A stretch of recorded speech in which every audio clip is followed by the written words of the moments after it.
So the newest Twitter drama outrage is over a rapper named Lil Tjay calling out a booty call to come and have sex with him, flying her over to his house, banging her, and then telling her to get out without paying for a flight home, and clowning her about it via social media. Now I know what you're all probably thinking. Who the fuck is Lil Tjay? And unless you're proper into the rap game, you probably wouldn't know him.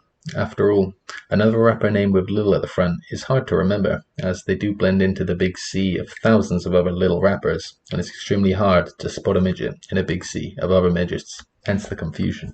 Regardless, Twitter was going nuts over this today, and I first found out about it via DJ Academics, king of the simps and cheeseburger eating competitions, after he woke from his deep slumber after passing out talking to Drake recently. And at first, I thought the situation was kind of funny. I mean, this girl called Ruby that he flew out literally just wanted to bang this guy because he is a famous rapper with money and status. And so that happened. And when I saw he didn't pay for her flight home, I thought, well, tough shit. What's the problem? If you want to meet someone, it's not up to them to pay for your travel to arrive and depart from you. If you don't have the money yourself, you probably shouldn't go, and you shouldn't be expecting other people to cover the bill for you. However, after watching the video, I did get to thinking about it, and I guess it is kind of mean to just strand someone after you have flown them out, so it is a bit of a dick move. I got to thinking, would it be something I would do? And no, personally not. However, I also wouldn't pay for someone's flight to come and see me in the first place. I mean, let's be honest, you can pay for that shit yourself. However, at the end of the day, this Ruby girl hops from dick to dick of famous rappers, and is just trying to build her brand name through giving her body away. So at the same time, I can't feel too much sympathy for her, because she is, at the end of the day, a massive idiot and has no self-respect. At the end of the day, TJ can easily pay for her flight, and probably should have to avoid all the drama that's come from it. But this Ruby girl is the biggest problem here, expecting other people to carry her through life, and getting mad when they don't. At the end of the day, pay for your own flight, bitch. However, as usual, retards on Twitter took this to the next level of retardation. So let's take a look at some of their takes.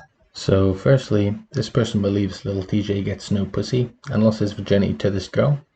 This is a really stupid take, as the guy is a famous rapper and has clearly lost his virginity before this incident. Funnily enough, the only reason he actually posted about it is because this Ruby girl called the police on him due to not getting a flight home. But instead of clowning her, they somehow think that it's his fault. Someone else comments that he's done this because he's clearly a closet homosexual. Right, he banged this girl because he's secretly gay. Logic at its finest.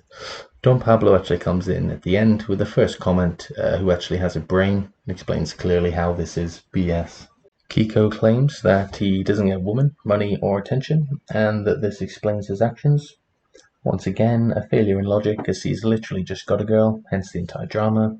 Has been a big rapper for quite some time, so already has tons of money and attention. And it actually seems like Ruby is the one who doesn't know how to act, as she's calling the police over not getting a flight home. I'm no expert, but I'm pretty sure that's a call that's wasting police time. It's not their job to pay for your flight home, and neither is it anybody else's. And there's quite an interesting take here from Armageddon, he clearly can't spell, which goes on to explain his retarded post. He claims this, in this image of pictures, this is an example of TJ begging her to come over, when literally that never happened. She actually begged him to come over, and that's why he flew her out. And he actually wanted to get rid of her at the end, so no idea where this guy's come up with this opinion from. Absolute garbage. A little tip for you, Armageddon, I'd probably lay off the shrooms for a little bit, let your mind reset. And finally, we have a bad gal here, a bad gal giving her opinion. She's claiming that he's never had a bad bitch before, and this explains his actions. So kind of hard to see where she's coming from here, because you'd imagine a bad bitch would kind of have her finances in order and be able to pay for her flight home. That's what I kind of think of when I think of a bad bitch. Not someone who's so poor that they can't afford a flight home and call the police due to someone else not paying it for them. So yeah, that kind of sums it all up, guys. In general, both people in this situation are quite stupid. However, I do believe one is more stupid than the other. But there is a third party who's more stupid than them all, and that would be Twitter. So thank you for your time there, guys. It's been NoviceCS, and I hope you've enjoyed. Goodbye.